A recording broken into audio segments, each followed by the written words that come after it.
Adrian, get out. Yeah, hopefully Tiff just leave his ass where the fuck she found him. Cause to be honest, Kadeem is not ready to be nobody's husband.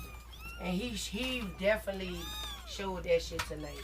He is not in no type of headspace